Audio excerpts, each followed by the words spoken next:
እንኳን ወደዚህ ቻናል በሰላም መጣችሁ። ናትናኤል ነኝ። ዛሬ የምንማረው ስለ ቅጽሎች ወይም ስለ adjectives ነው። ትርጉሙን ስናይ ቅጽሎች ወይም ደግሞ adjectives የምንላቸው An adjective is a word used to describe a noun or pronoun such as person, place, thing, or idea. ቅጽል ስምን ወይም ተውላጠ ስምን የሚገልጽ ቃል ሲሆን ሰውን፣ ቦታዎችን፣ ነገሮችንና ሐሳቦችን የሚገልጽ ነው። ስምን ወይም ተውላጠ ስም የምንላቸው እንደ እኔ፣ እሱ፣ እሷ፣ እኛ፣ እነሱ የመሳሰሉት ቃላት ናቸው። ስለዚህ ቅጽል ስምን፣ ተውላጠ ስምን፣ ሰውን፣ ቦታዎችንና ነገሮችን የሚገልጽ ነው። Adjectives answer the following questions: which one, what kind, how many, whose. ቅጽሎች የትኛው፣ ምን አይነት፣ ስንት ወይም የማን ወዘተ የመሳሰሉትን ጥያቄዎች ይመልሱልናል። አሁን ለምሳሌ ሰማያዊ መኪና blue car ሰማያዊ መኪና። ምን አይነት መኪና ብንል የምናገኘው መልስ ሰማያዊ ነው። ስለዚህ ሰማያዊ ቅጽሉ ነው ማለት ነው። blue car. What kind of car? Blue. long rope ረዥም ገመድ። ምን አይነት ገመድ? ረዥም። ስለዚህ ረዥም የሚለው ገመድን እየገለጸው ነው። ስለዚህ ገመድ ረዥም ቅጽሉ ነው ማለት ነው። tall person ረዥም ሰው። ረዥም የሚለው ቃል ሰውን እየገለጸው ነው። ስለዚህ ረዥሙ ቅጽል ነው ማለት ነው። tall person. What kind of person? Tall.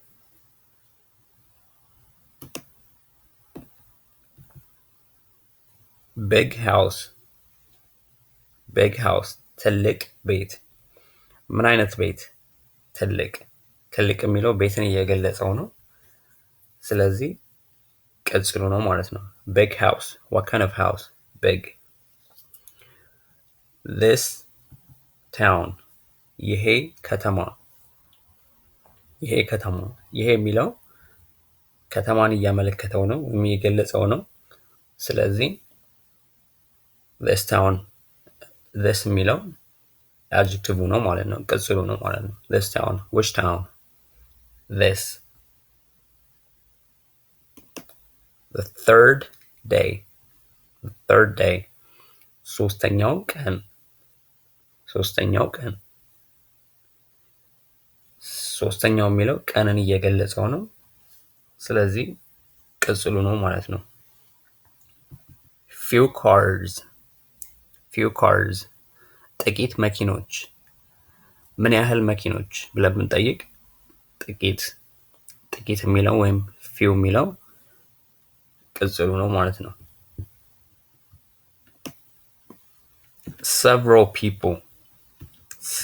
people የተወሰኑ ሰዎች። ምን ያህል ሰዎች? የተወሰኑ several people. how many people? የተወሰኑ። ስለዚህ ምን ያህል ሰዎች ብለን ስንጠይቅ የምናገኘው መልስ የተወሰኑ ነው ማለት ነው። it is a large tree. ትልቅ ዛፍ ነው። ምን አይነት ዛፍ ነው ብለን ብንጠይቅ ትልቅ። ስለዚህ ትልቅ ቅጽሉ ነው ማለት ነው። the ship was big. መርከቡ ትልቅ ነበር። ምን አይነት መርከብ ነበር ብለን ብንጠይቅ ትልቅ የሚለውን እናገኛለን ማለት ነው። ስለዚህ ትልቅ ወይም big የሚለው ቅጽሉ ነው። I like his songs. I like his songs. የሱን ዘፈኖች እወዳቸዋለሁ። የማንን? የሱን።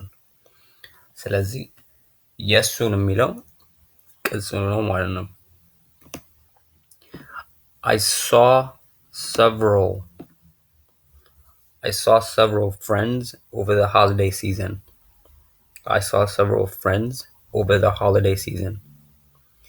የተወሰኑ ጓደኞቼን በበዓሉ ወቅት አገኘኋቸው።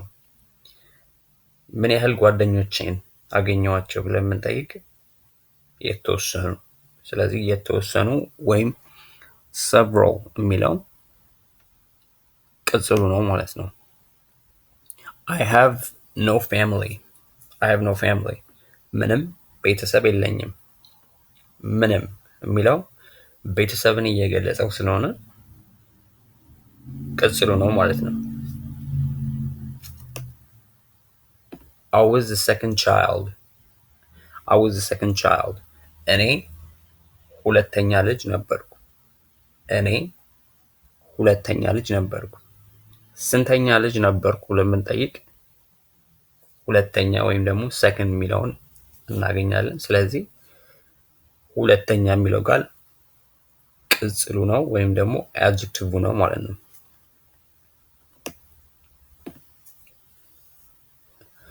Canada is an English and French speaking country.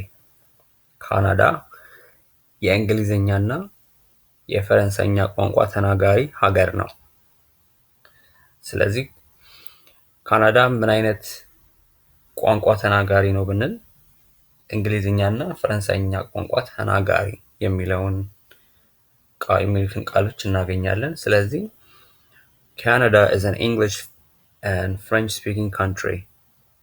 English and French speaking የሚሉት adjectiveዎቹ ወይም ደግሞ ቅጽሎቹ ናቸው ማለት ነው። She is a pretty girl. እሷ ቆንጆ ልጅ ናት። ምን አይነት ልጅ ናት? ቆንጆ pretty የሚለው ቅጽሉ ነው ወይም ደግሞ adjective ነው ማለት ነው። The boy is tall. ልጁ ረጅም ነው። ልጁ ምን አይነት ልጅ ነው ብንል ረጅም የሚለው ልጁን እየገለጸው ነው። The boy is tall. What kind of boy is he ብንል tall የሚለውን እናገኛለን ማለት ነው። The cake is not healthy.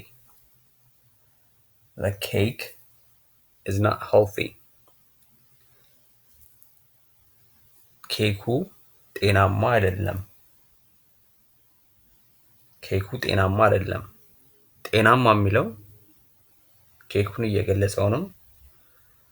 ስለዚህ ቅጽሉ ነው ማለት ነው። She is beautiful. እሷ ቆንጆ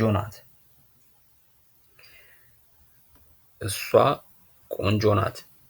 ቆንጆ የሚለው እሷን እየገለጻት ነው። ስለዚህ ቅጽሉ ነው ወይም ደግሞ adjective ነው ማለት ነው። This is a large red car.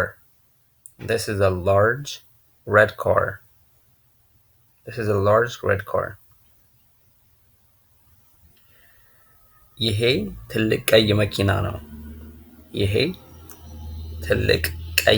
ነው። እዚህ አረፍተ ነገር ላይ ሁለት ቅጽሎች ነው የምናየው።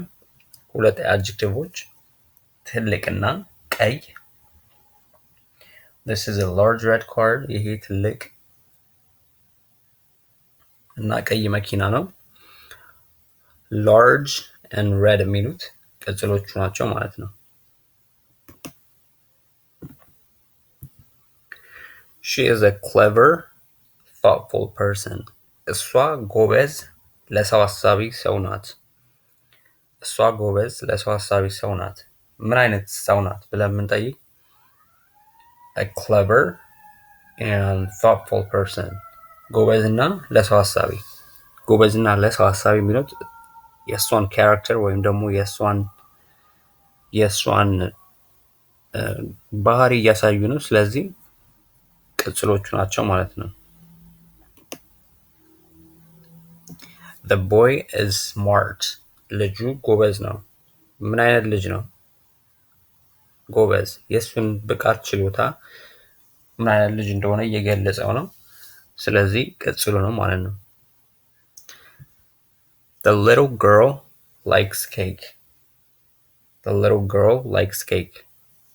ትንሿ ልጅ ኬክ ትወዳለች። ትንሿ ልጅ ኬክ ትወዳለች። ምን አይነቷ ልጅ? ትንሿ። ስለዚህ ትንሿ ቅጽሉ ነው ማለት ነው።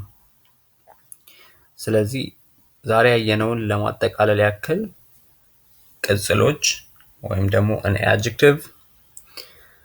adjective is a word used to describe a noun or pronoun such as person, place, thing or idea.